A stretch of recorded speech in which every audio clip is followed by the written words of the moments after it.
What's up, guys? Welcome back to our deck profile on Overlords. Our starting Vanguard is Lizard Hero Undun. His skill is on Generation Break 1, CB1, put him into the soul, search your deck for an Overlord and put it into your hand. He's very good on ace turns because you do need that Overlord to pitch, and he's good for legend turns because legends act, so you can go ahead and use his skill first, find the Overlord, and then use legend skill. Moving on to our grade 3s, I play 2 legends. Legend on-ride skill says you Soul Blast 1, Counter Blast 1, search your deck for the top 5, or search your top 5 cards of your deck for a Flame Dragon and put it into your hand. About 80% of the deck is Flame Dragon, so you can fetch almost anything like a PG, a Stride Fodder, an Overlord. It's a very versatile card. Also, his GB2 skill, you can CB1, pitch a Flame Dragon grade 3, and then you get a grade +1, 15k, and when it swings at a rear guard, you can go ahead and pitch 3 and restand it. It's very good for pressure, and really good for filtering or cycling through triggers, if you really need that hill. Next, I run 3 N's and 3 X's. I opted out of running Great, and I opted out of running Spherical Lord. For 2 reasons. Spherical Lord I thought was too costly, doing CB2 and then finding Legend, and then you have to CB again. That's 3 CB for 1 grade 3 ride. Wasn't worth it to me. And then for the Great, I don't like Neo Flame, and also I needed grade 2 space for others, so we were going to run the Cross. The Cross is very good for late game pressure. If you're out of strides, or you're kind of low on cards, you can go ahead and re-legion some triggers back. The Cross's skill also allows you to grab another one of itself for the end, so you can save it for next round when you go ahead and ace if you're missing a grade 3.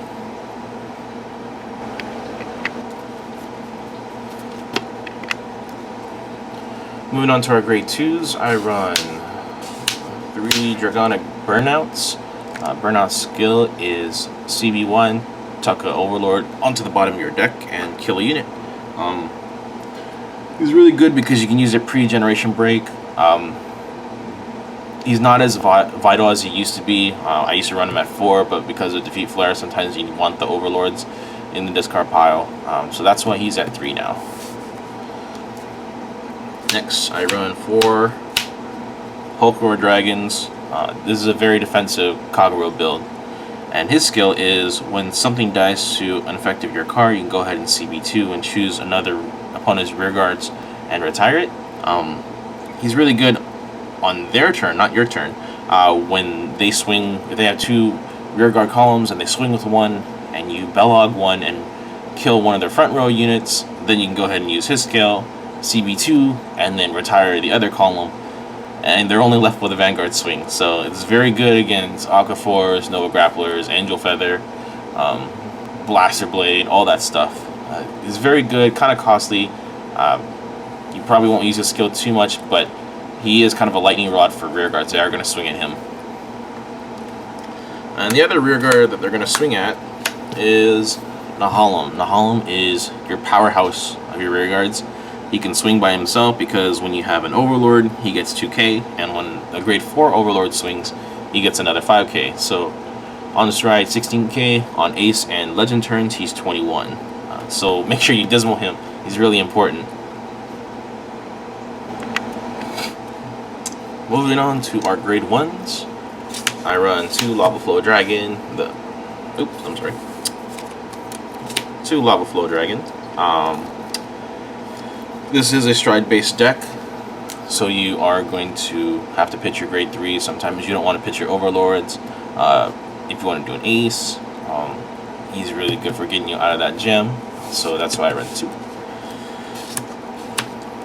Our next one, if you haven't seen yet, is 4 Conros. Conro is kind of like Karen for Shadows. Basically, you can show a grade 3, search your deck for an Overlord, put in your hand, and then discard 1. He's good for making sure you ride Cross and making sure you ride on Legend instead of the N. His other skill, which is probably even more important, is you can retire him and then choose one of your Vanguards with Overlord, and whenever it swings, you can unflip 2 damage. So if you're on Ace, you can go ahead and use his skill, and then you unflip 4. He's really good because this is a counterblast heavy deck. Next, I run 4 Bellogs. Bellog's skill is when it's placed on guard circle, your Vanguard gets the skill of if the attack didn't hit the Vanguard, you can go ahead and retire a rested unit. He's very good for Hulkroar because you can use him and then use Hulkroar. He's also very good with Denial Griffin because you can Denial Griffin somebody on one of the rearguard swings, and then obviously the attack doesn't go through because Denial Griffin stops it, and then you can Bellog and kill something else. So that's why I run him at 4, and I cut the Stride Fighter for it. And then lastly, I run for Protector Dragon. This is the unflipping for Kagero. Like I said, this is a counterblast heavy deck, so you do need the unflips. Probably not going to worry about Laurels because of Denial Griffin, because of Defeat Flare. You can kill those, and so Laurel really doesn't work. And then you just have to worry about the matchup with the cross. But I do run Dismal, so it's not too bad.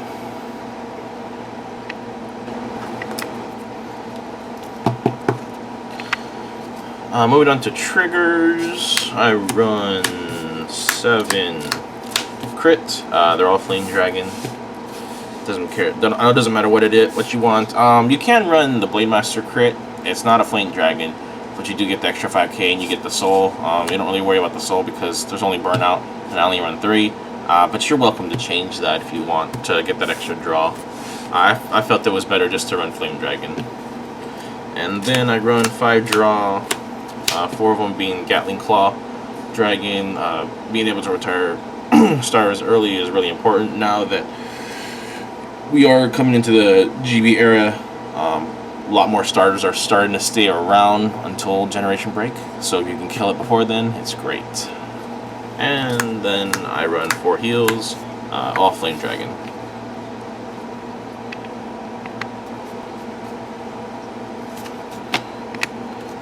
Alright, moving on to the fun part, we got the strides.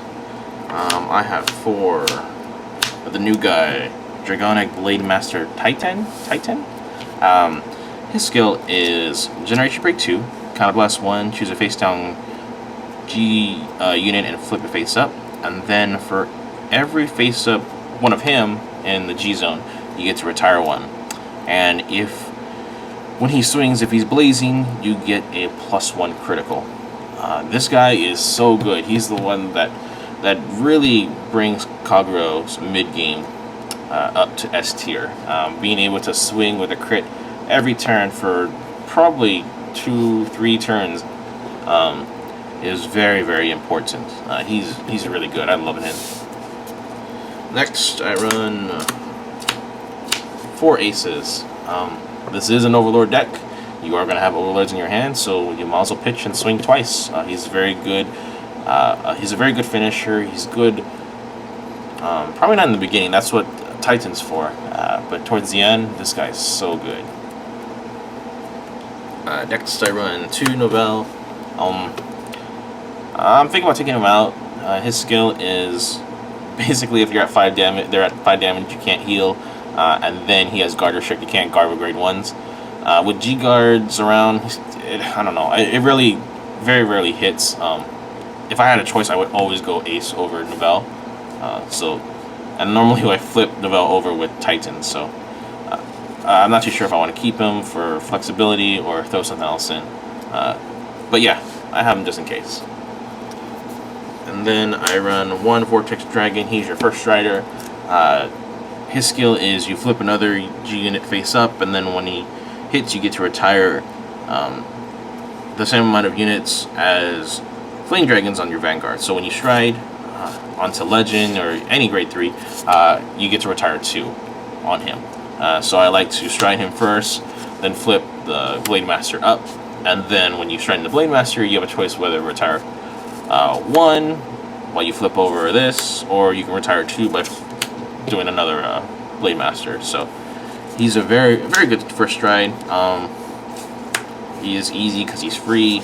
He puts on hit pressure. So you know, if they PG that, then they got to deal with crits here, here, here, and then you have ace. So this G zone's ridiculous.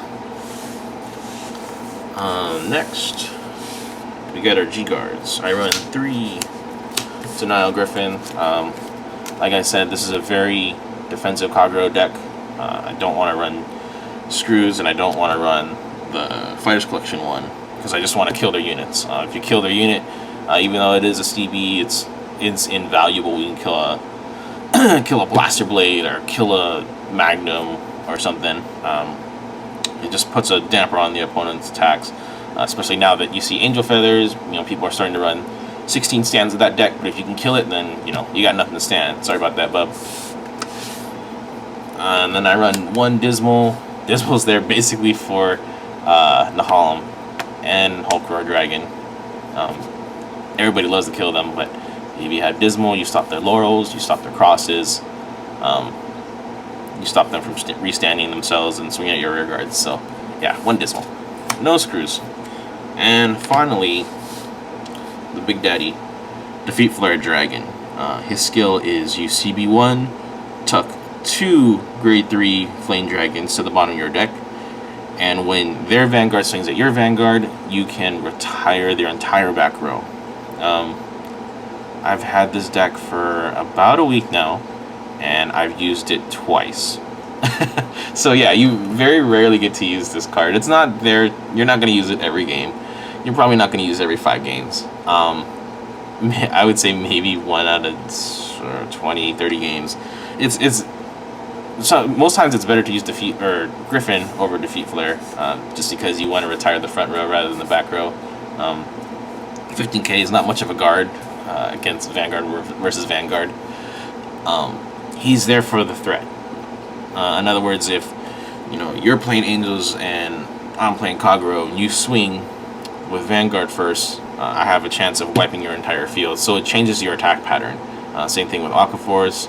Basically any deck. Laurel's prone to him. You know, you could, if DP swings, I play Defeat Flare, and you can't Laurel. So he's not so much there because you're going to use him all the time. He's there for the threat of you playing Overlords and they knowing you have this card in your G zone. Alright guys, that wraps up my deck profile on Overlords. If you have any questions, please leave a comment down below. Give us a like, check out our Facebook. We do post all the time, and you can check out our blog. I believe it's in the description of the channel. Thanks a lot, and catch you guys later.